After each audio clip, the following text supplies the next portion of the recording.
Welcome, everybody, to episode number 5 of the Joey Utah Perspective. Today's episode was filled with a lot of good insight, a lot of value, especially for my military listeners out there.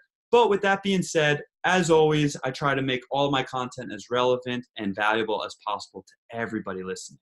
So if you're a civilian listening to this, you're about to get a lot of great perspective on what it's like to be a transitioning member of the United States military. You know, in the military, you kind of have everything laid out for you, where you're going to be, where you have to work, what you're going to eat.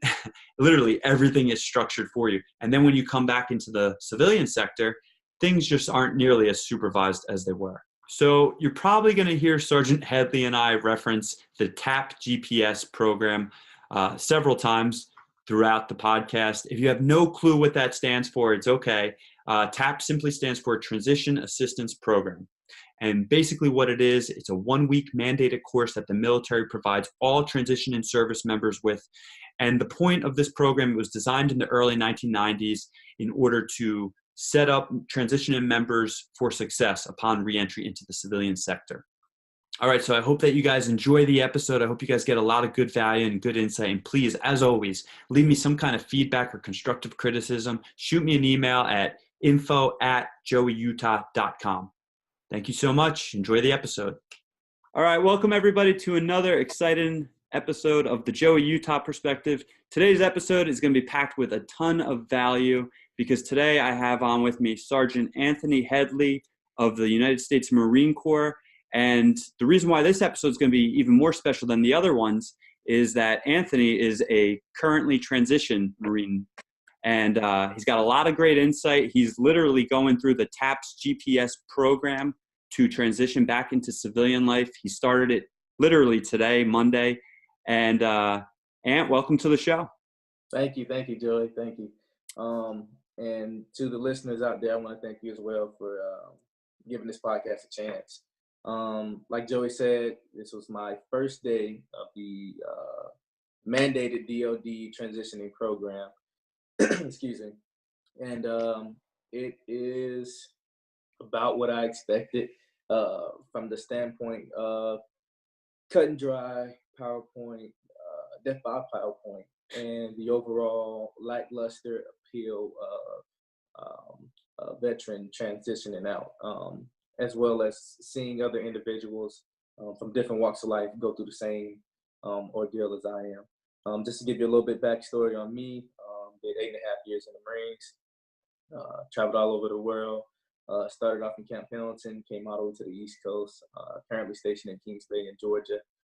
And it's been a wild ride. From thinking I was going to get out, EAS, finish my contract back in June of last year, and actually having to figure out that due to me having to endure injury and go through reconstructive ankle surgery, that process was going to be prolonged.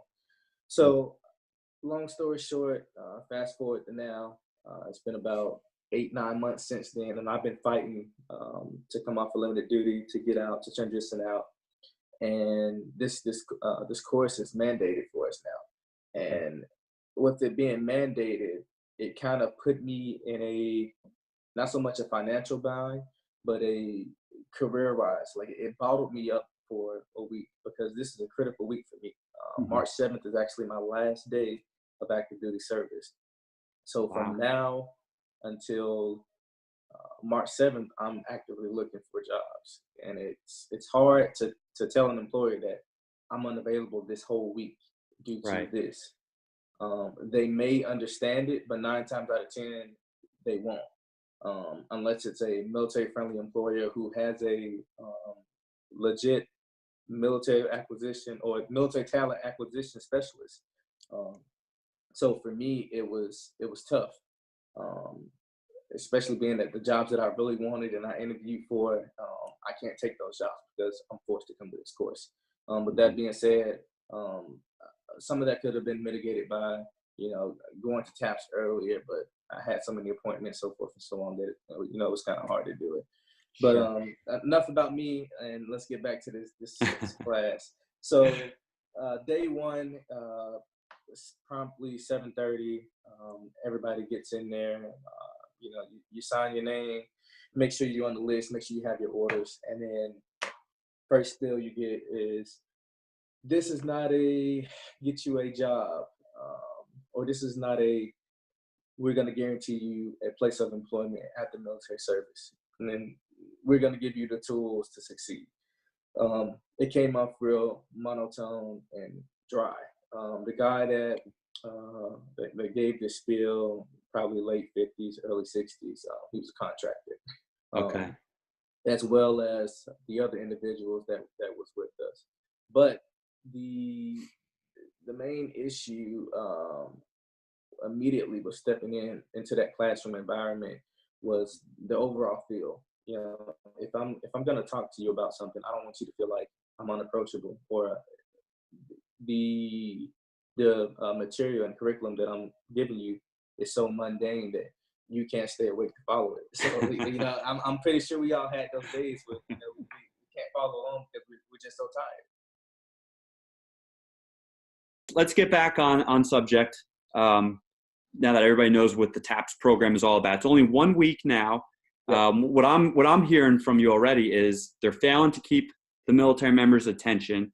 And the third thing, and you're going to start to hit on this a little bit, is what is the type of content that they're providing? Because something that I get the sense of in talking to different transitioning members is the content's not necessarily the worst part. Some of the content is relevant. As you told me before, a lot of it can be pre-found on the internet using Google. But it's not necessarily the content, it's how that content is being relayed to these members, and why, or if these members feel the need to pay attention and to absorb that content, and why they should use it, why they should take these tools and apply them into practical life. So let's stay on track here and tell me a little bit more about what you guys were taught on day one, Ant. Okay, so as far as the curriculum that was taught, they initially set you up, which is good, with the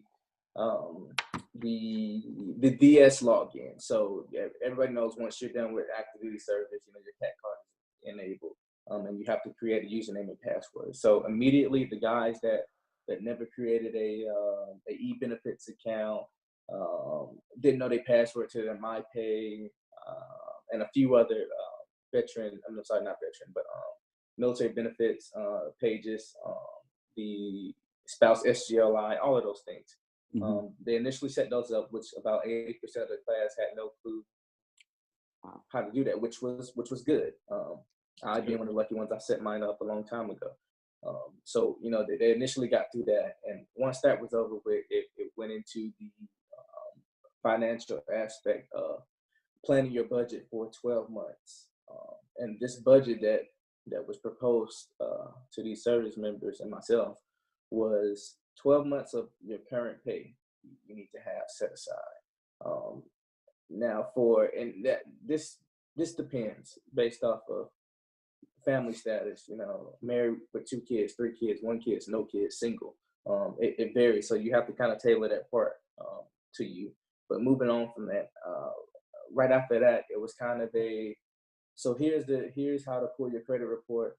If these things are on there, you can dispute them.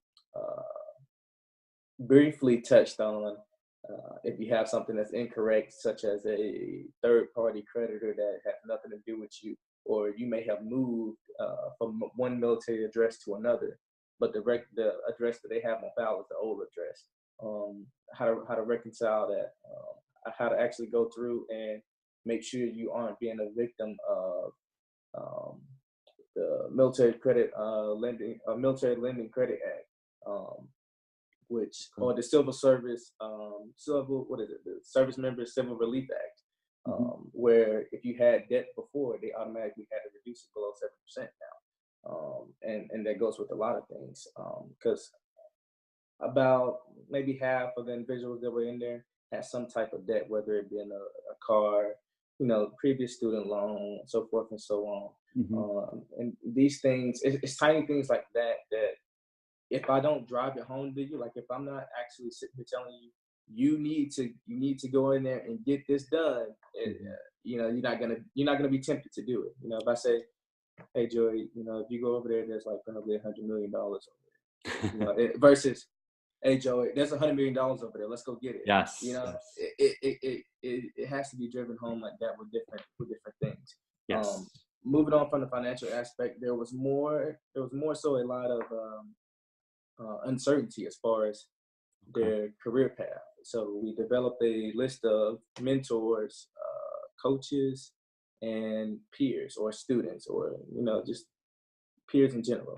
And a lot of these guys, they had, like we spoke before the podcast, a lot of these guys had mentors that either were directly affiliated with the military and still in, and had nothing to do with their career choices afterwards, or vice versa.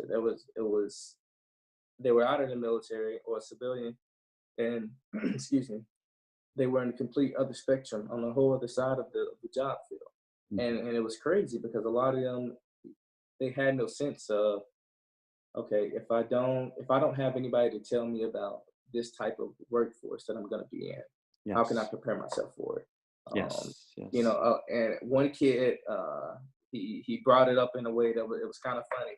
He said, so it's kind of like the recruiter telling you you're going to go do this job, but when you get there, it's like, oh no, I'm not actually doing this job. I'm doing all these other jobs. Yep. And it was funny that he put it like that, because that's essentially what it is. If you don't know somebody that's actually doing that job, they can't accurately tell you what you're going to be doing, because on paper, it says a lot of things that that encompasses what you might be doing. But when it actually comes to doing that job, it's a whole other story. So the mentor piece was a big thing that a lot of them they didn't have.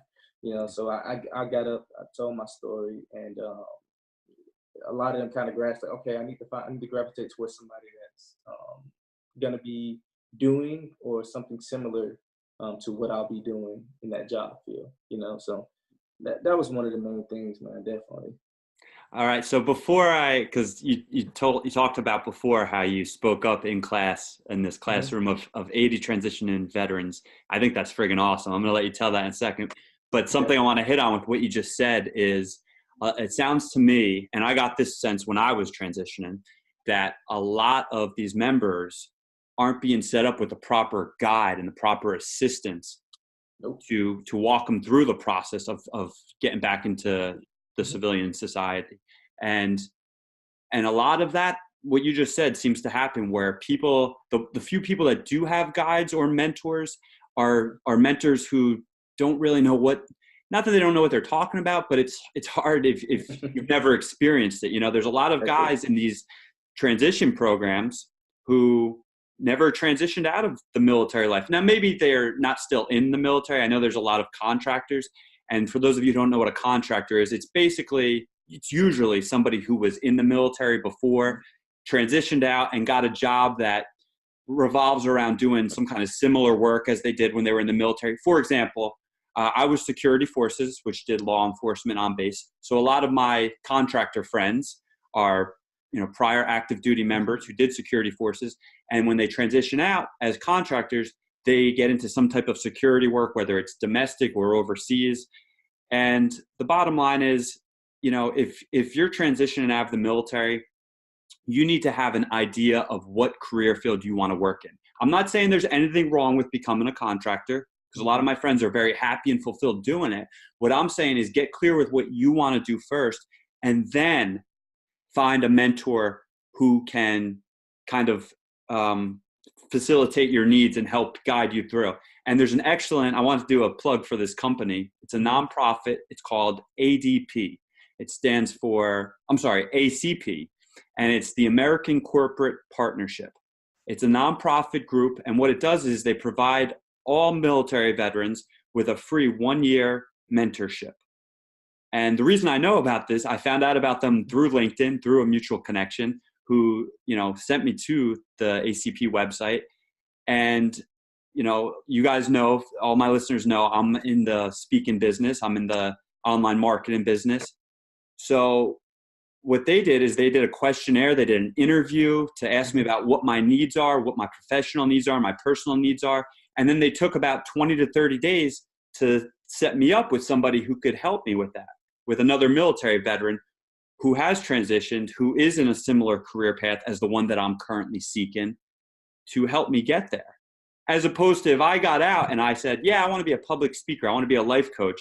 And they said, yeah, Joe, here you go. Here's somebody who's, they're still a contractor with the military. They're still doing police work. They're going to help you out. It's like, thanks, but no thanks. I understand the gesture, but what they have to offer me isn't going to be nearly as valuable as setting me up with somebody who's already in the speaking industry or the coaching industry, if that makes sense.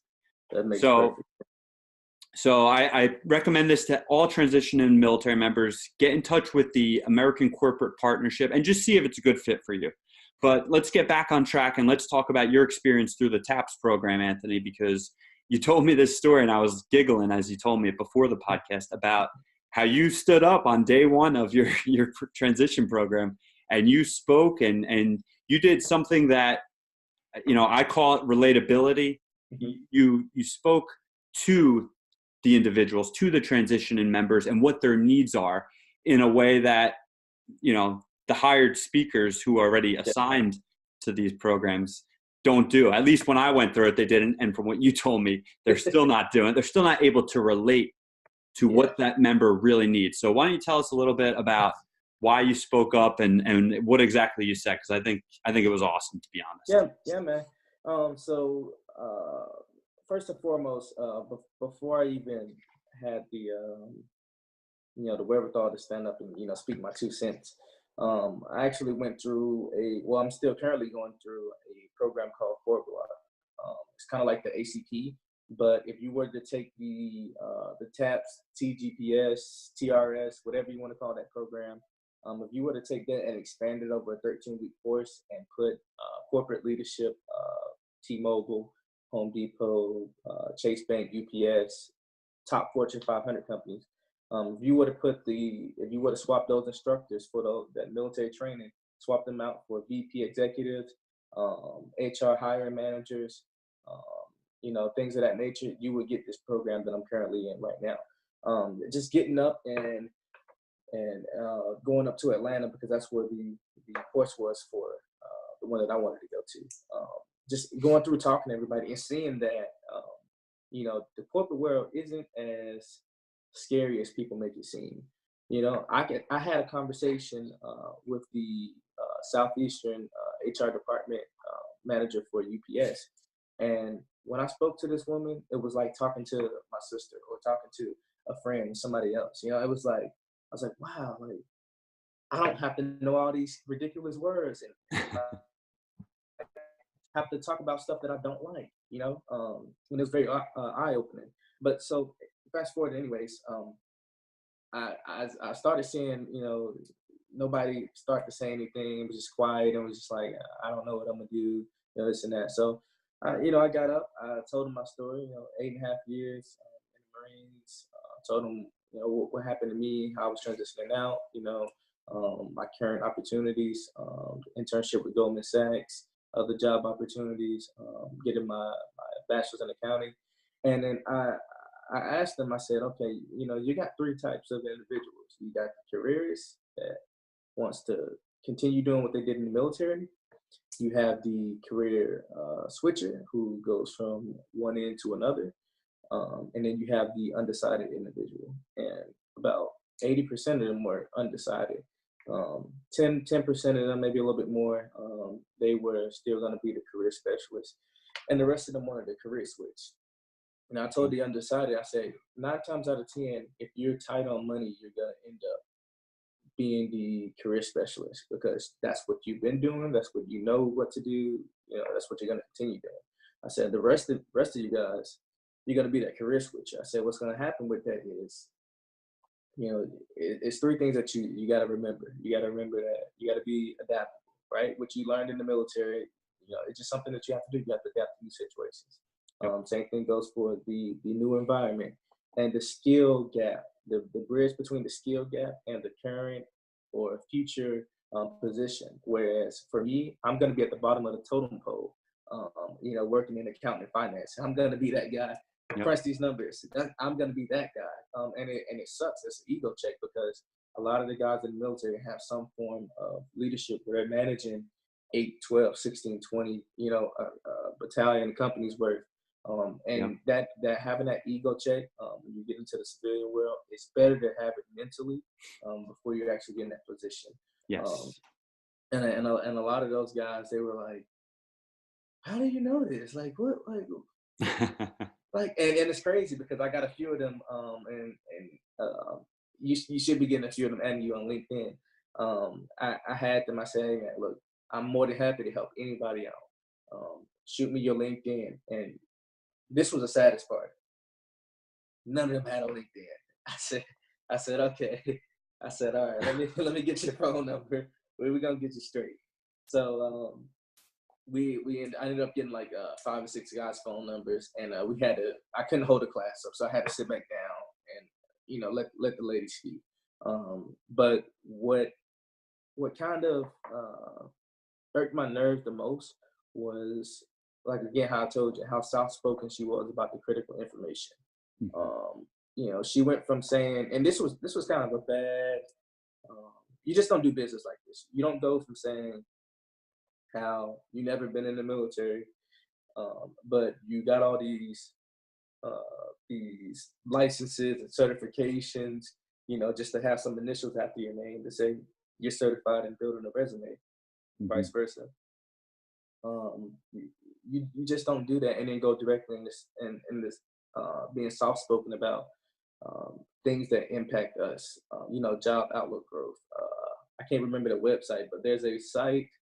I want to say it's on My Next Move, where you go in, you type your profession, you type in accountant, private security, whatever you want, and then it gives you the job growth.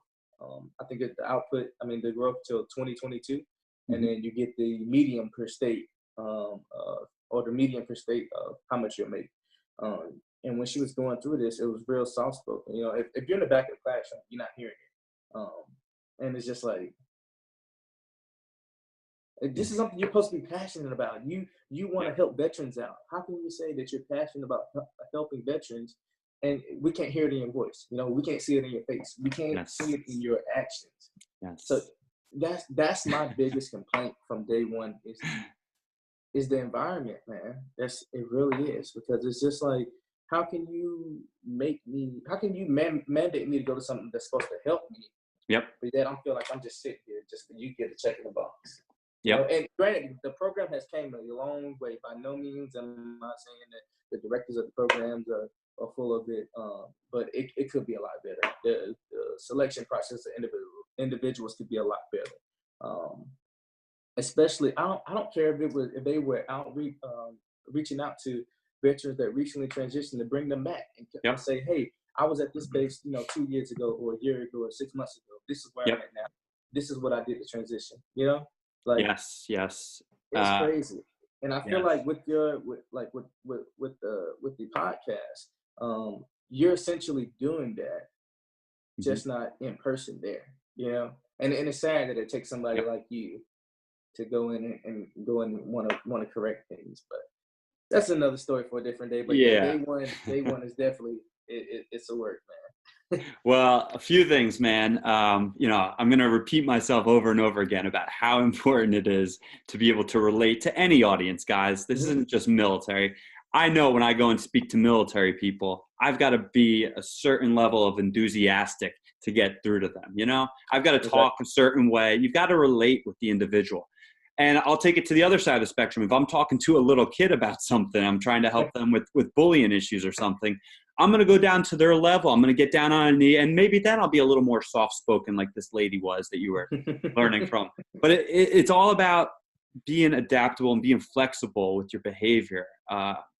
And if you're not doing it, you're not going to get the individual's attention. And it sounds like when you stood up and you kind of took a survey amongst your classmates, their ears perked up because they said, hey, this is a guy who I can relate with. I can, Anthony's going through the same stuff I am. And then when they hear you talk and they know, oh shit, he's already taken preemptive measures to set himself up, maybe I should definitely listen to him instead of, this lady. But the second thing I want to talk about with you and bring up is you talked about LinkedIn and how you showed 5 or 6 people, you got their numbers. And I think that's awesome. And I tell every military veteran to start with LinkedIn. Whenever somebody messages me, because I'm the same as you, man, I put myself out there. I always try to encourage others. Shoot me a message if you need any kind of help. With that being said, the first step I tell every member is get on LinkedIn, create an account, and just start putting yourself out there. Start connecting with others. And then, cheap plug, but then if you really want to learn how to leverage LinkedIn, come find me or there's a lot of other great military veterans who can show you exactly how to build your profile so that other people who are potential employers, potential other people in your network to learn from, potential mentors. Literally, guys, LinkedIn is one of the best places right now for the veteran community. So with that being said, Anthony, what do you think? I feel like all we've done for the last half hour is bash the TAPS program. I want to ask you, what's one good thing that you got from it so far? One good thing. Well, I got out of work. No, I'm just playing. But we'll count it. Thing I would say is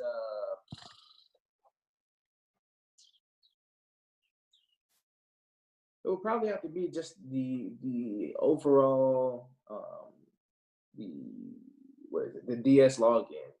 Because that's crucial. That's going to play a crucial role into how you transfer your benefits to your spouse if you do that. Your TSP. Most guys, when you're in boot camp, they tell you, oh, just have like 10% go to your TSP or something, right? And then you forget about it. Now it's time for you to get out. You're like, okay, here's some extra money that I didn't know I could access. Right. All of those different links.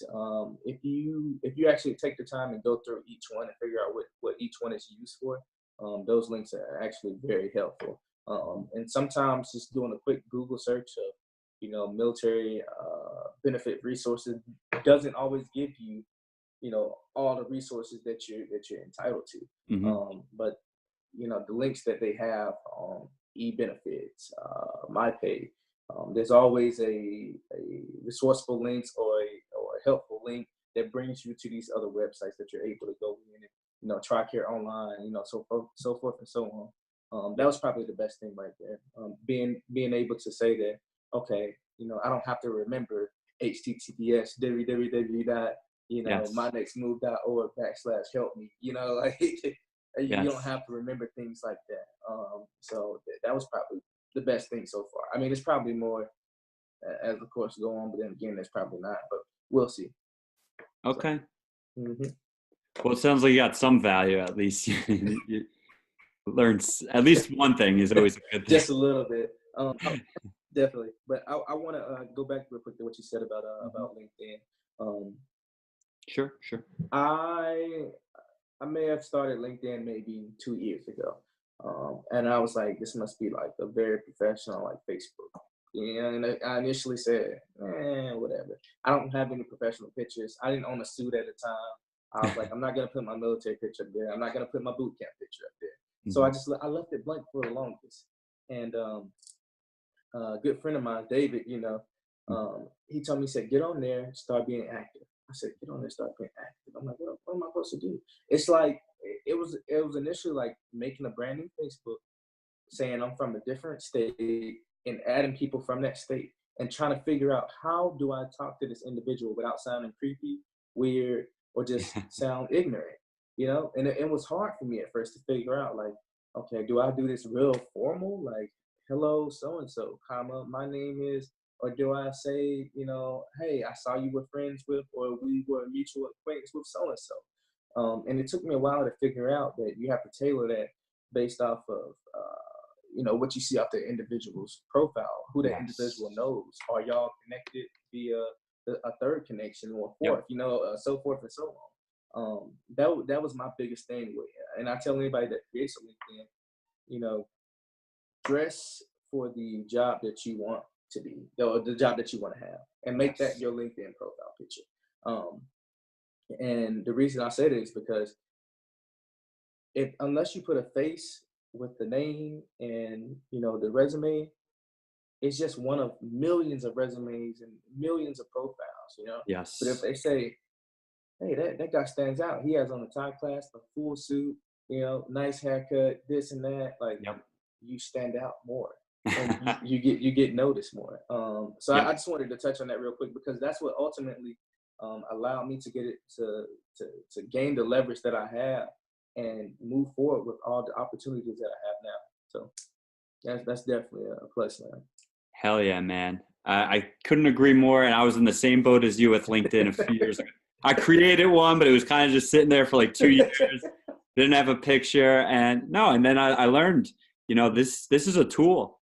This is just like, I think Bill Gates bought it like a year or two ago with his mission was, I want to rival Facebook. I want it to be like the equivalent of Facebook. I want it to reach the same popularity, and it's not. It doesn't have the same users. I think there's like 2 billion users on Facebook.